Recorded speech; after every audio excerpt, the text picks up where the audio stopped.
اسلام 7ویں صدی کے اولین میں پھیلا جب اللہ سبحانہ و تعالیٰ نے حضرت محمد صلی اللہ علیہ وآلہ وسلم کو اپنا آخری رسول منتخب کیا۔ جب حضور صلی اللہ علیہ وآلہ وسلم نے پہلی آسمانی وحی اترنے کا اعلان کیا اور یہ بتایا کہ آپ صلی اللہ علیہ وسلم رب العزت کے آخری رسول ہیں، تو قریش بت پرست اور مشرکین نے اس کا انکار کیا۔ وہ ہر اس انسان کے بدترین دشمن بن گئے جو اسلام قبول کرتا اور اس کی طرف دعوت دیتا۔ وہ انہیں جسمانی اور ذہنی دونوں طرح سے اذیتیں دینے لگے، جس کا نتیجہ اللہ تعالیٰ کے حکم سے مکہ سے مدینہ ہجرت پر نکلا۔ یہ ہجرت ایک بڑے پیمانے پر تھی۔ مہاجرین اپنا زیادہ تر سامان اپنے پیچھے چھوڑ گئے جو بالآخر قریشی کفار نے چھین لیے۔ ہجرت کے دوسرے سال 623 عیسوی میں مسلمانوں کو علم ہوا کہ قریش کا ایک بڑا قافلہ شام سے مکہ واپس آ رہا ہے، چنانچہ انہوں نے مکہ میں اپنے مال اور ضرورت اشیاء کے نقصان کا بدلہ لینے کا تہیہ کیا۔ اس قافلے کی قیادت ابو سفیان کر رہے تھے جو بعد میں مسلمان بھی ہوئے۔ ابو سفیان کو مسلمانوں کے حملے کا علم ہوا اور انہوں نے مسلمانوں کو کچلنے اور قافلے کو محفوظ رکھنے کے لیے اپنے لوگوں کو طلب کیا۔ اس کے دوران ابو سفیان نے اپنے قافلے کا رستہ بدل دیا اور چھوٹے رستے کے بجائے طویل رستے کو اپنایا جو حضور صلی اللہ علیہ وآلہ وسلم کے قافلے سے دور تھا، اور انہوں نے مکہ میں ایک قاصد بھیجا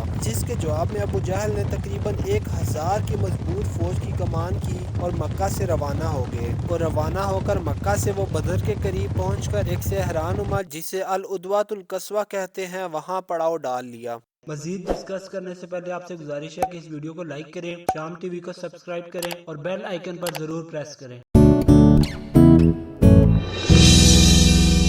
بدر مسلمانوں اور قریش مکہ کے درمیان پہلی بڑی جنگ تھی۔ مسلمان شمال کی طرف پیش قدمی کر رہے تھے اور بدر کے مقام پر ان کا قریش کے ساتھ سامنا ہوا۔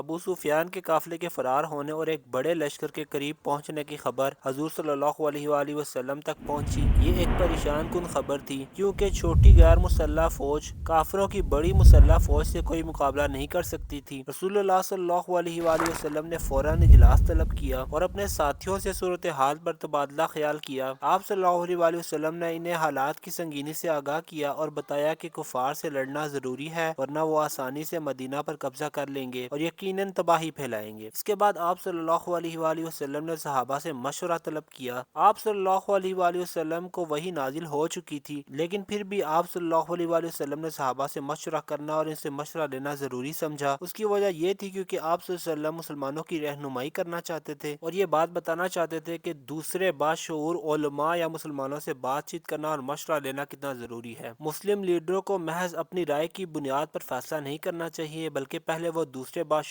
علماء اور مسلمانوں سے مشورہ کریں، ان سے مشورہ لیں اور پھر مناسب فیصلہ کریں۔ مہاجرین نے رسول اللہ صلی اللہ علیہ وآلہ وسلم کو یقین دلایا کہ وہ آخری سانس تک آپ کے ساتھ مل کر لڑیں گے۔ سب سے پہلے حضرت ابوبکر رضی اللہ تعالیٰ عنہ، پھر عمر بن خطاب رضی اللہ تعالیٰ عنہ اور پھر مقداد بن عمر رضی اللہ تعالیٰ عنہ نے کھڑے ہو کر کہا، اے اللہ کے رسول صلی اللہ علیہ وآلہ وسلم، جہاں اللہ آپ کو ہدایت دیتا ہے آگے بڑھو، کیونکہ ہم آپ کے ساتھ ہیں۔ ہم ایسا نہیں کہیں گے جیسا کہ بنی اسرائیل نے موسیٰ علیہ السلام سے کہا تھا کہ تم اور تمہارا رب جاؤ اور لڑو اور ہم رہیں گے یہاں، بلکہ ہم کہیں گے کہ تم اور تمہارا رب جاؤ اور لڑو اور ہم تمہارے ساتھ مل کر لڑیں گے۔ اللہ کی قسم اگر آپ ہمیں برق الغمار تک لے جائیں گے تب بھی ہم اس کے محافظ کے خلاف عزم کے ساتھ لڑیں گے جب تک کہ آپ اسے حاصل نہ کر سکیں۔ رسول اللہ صلی اللہ علیہ وآلہ وسلم ہجرت کرنے والے مسلمانوں کے جواب پر خوش ہوئے، لیکن مہاجرین فوج کے صرف ایک چھوٹے سے حصے پر مشتمل تھے۔ البتہ مہاجرین کا کفار مکہ کے خلاف جنگ کرنا فطری عمل بھی تھا کیونکہ ان کے ساتھ ناانصافی بھی ہوئی تھی اور انہیں جلا وطن بھی کیا گیا تھا، اور اللہ تعالیٰ مہاجرین سے پہلے ہی امتحان لے چکے تھے اور وہ ان میں کامیاب بھی ہوئے تھے، اور یہ امتحان اس صورت میں تھا کہ انہوں نے اپنے اہل و عیال، رشتہ دار و جائیداد اور وطن کو ترک کر دیا تھا۔ اصل امتحان اب انصار مدینہ کے لوگوں پر تھا جنہوں نے اپنے علاقوں میں رسول اللہ صلی اللہ علیہ وآلہ وسلم کی حفاظت کا وعدہ کیا تھا اور اس لیے وہ مدینہ سے باہر جنگ کرنے کے پابند بھی نہیں تھے۔ چنانچہ رسول اللہ صلی اللہ علیہ وآلہ وسلم نے مزید فرمایا، میرے آدمیوں کو مشورہ دو۔ اس سے وہ چاہتے تھے کہ انصار اپنا خیال ظاہر کریں۔ اس پر سعد بن معاذ رضی اللہ تعالیٰ عنہ کھڑے ہوئے اور فرمایا، خدا کی قسم مجھے لگتا ہے کہ آپ چاہتے ہیں کہ ہم انصار سے بات کریں۔ نبی کریم صلی اللہ علیہ وآلہ وسلم نے فرمایا، جی ہاں۔ سعد رضی اللہ تعالیٰ عنہ نے کہا، اے اللہ کے نبی، ہم آپ پر ایمان لائے اور ہم گواہی دیتے ہیں کہ آپ اللہ کے سچے رسول ہیں۔ ہم گواہی دیتے ہیں کہ آپ کو جو دیا گیا ہے وہ حق ہے۔ ہم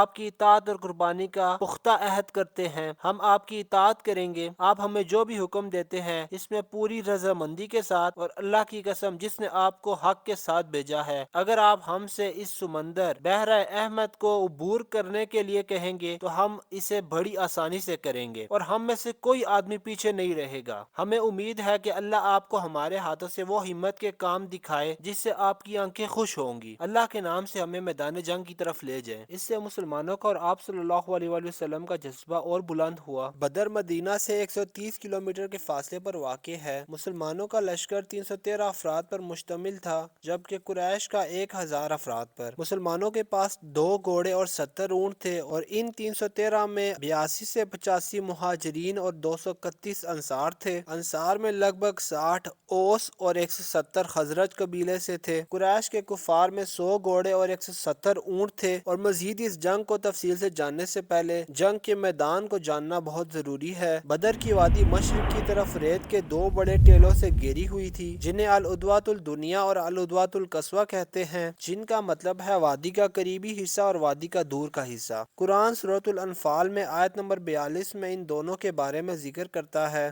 جس وقت تم مدینے سے قریب کے ناکے پر تھے اور کافر دور کے ناکے پر اور قافلہ تم سے نیچے اتر گیا تھا، اور اگر تم جنگ کے لیے آپس میں قرارداد کر لیتے تو وقت معین پر جمع ہونے میں تقدیم و تاخیر ہو جاتی، لیکن اللہ کو منظور تھا کہ جو کام ہو کر رہنے والا تھا اسے کر ہی ڈالے، تاکہ جو مرے بصیرت پر یعنی یقین جان کر مرے، اور جو جیتا رہے وہ بھی بصیرت پر یعنی حق پہچان کر جیتا رہے، اور کچھ شک نہیں کہ اللہ سنتا ہے جانتا ہے۔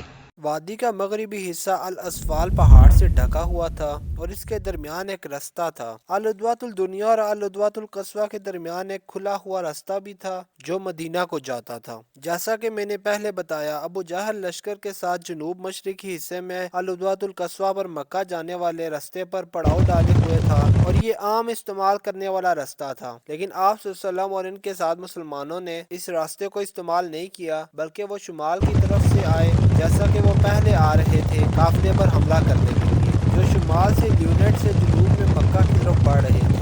العدوۃ القصویٰ اور میدان جنگ میں جنوبی حصے میں پہاڑ کے درمیان ایک رستے میں آپ صلی اللہ علیہ وآلہ وسلم اور آپ کے ساتھ مسلمانوں نے شمال میں کھجور کے درختوں کے کچھ علاقے میں پڑاؤ ڈالا ہوا تھا۔ مسلمانوں نے جنگی حکمت عملی کے تحت العدوۃ الدنیا کے مغربی کونے کے مقام پر ایک کنواں لے لیا اور مدینہ کی سڑک کے قریب دوسرے کنویں کو بند کر دیا تاکہ مکہ والوں کو پانی نہ مل سکے۔ قریش اس چیز سے چونک گئے تھے اور ان میں سے کچھ کفار اشتعال انگیز انداز میں بدر کے کنویں سے پانی نکالنے کے لیے پہنچے، لیکن سب کو مسلمانوں نے ہلاک کر دیا سوائے حکیم بن حزام کے جو بعد میں عقیدت مند مسلمان بن گئے۔ جنگ پر اکسانے والوں میں سب سے پہلے کافر الاسود بن عبد الاسد المخزوری تھے جو ایک سخت بد مزاج مشرک تھے۔ وہ قسم کھا کر باہر نکلے کہ وہ مسلمانوں کے کنویں سے پانی پیئیں گے اور یہ تہیہ کیا کہ وہ یا تو مسلمانوں کو ماریں گے یا مریں گے، اور وہ حمزہ رضی اللہ تعالیٰ عنہ کے مقابل آ گیا۔ حمزہ رضی اللہ تعالیٰ عنہ نے اپنی تلوار سے اس کی ٹانگ پر وار کیا اور اسے زخمی کر دیا اور اس کے بعد ایک اور وار سے اس کا کام تمام کر دیا۔ مسلمان کفار کے مقابلے میں ایک تہائی تعداد میں تھے۔ جب دونوں فوجیں آمنے سامنے ہوئی تو لڑائی کا آغاز عرب کے عام روایت کے ساتھ ہوا۔ کفار میں سے 3 آدمی عتبہ ابن رابعہ، اس کا بھائی شیبہ اور اس کا بیٹا الولید آگے بڑھے۔ انہوں نے آپ صلی اللہ علیہ وآلہ وسلم سے کہا کہ ان کے برابر کے آدمی بھیجیں۔ انصار کے 3 نوجوان آگے بڑھے لیکن قریش مکہ نے چیخ کر کہا کہ وہ اپنے ہم پلہ یا خاندان کے سر چاہتے ہیں۔ سینکڑوں اصحاب آپ کے ارد گرد تھے اور ان میں سے بہت سے یہ توقع کر رہے تھے کہ آپ صلی اللہ علیہ وآلہ وسلم ان کو بلائیں گے، لیکن آپ نے اپنے خاندان سے شروع کرنے کا انتخاب کیا۔ رسول اللہ صلی اللہ علیہ وآلہ وسلم نے عبیدہ بن حارث رضی اللہ تعالیٰ عنہ، ان کے چچا حمزہ رضی اللہ تعالیٰ عنہ اور اپنے چچا زاد بھائی علی ابن طالب رضی اللہ تعالیٰ عنہ کو جنگ کے لیے بھیجا۔ عبیدہ رضی اللہ تعالیٰ عنہ عتبہ بن رابعہ کے خلاف آئے، حمزہ رضی اللہ تعالیٰ عنہ شیبہ کے خلاف آئے اور علی رضی اللہ تعالیٰ عنہ الولید کے خلاف آئے۔ حمزہ رضی اللہ تعالیٰ عنہ نے شیبہ کو قتل کیا اور علی رضی اللہ تعالیٰ عنہ نے ولید کو قتل کیا۔ عبیدہ رضی اللہ تعالیٰ عنہ شدید زخمی ہوئے لیکن حمزہ رضی اللہ تعالیٰ عنہ عتبہ پر گر پڑے اور ان کا سر قلم کر دیا۔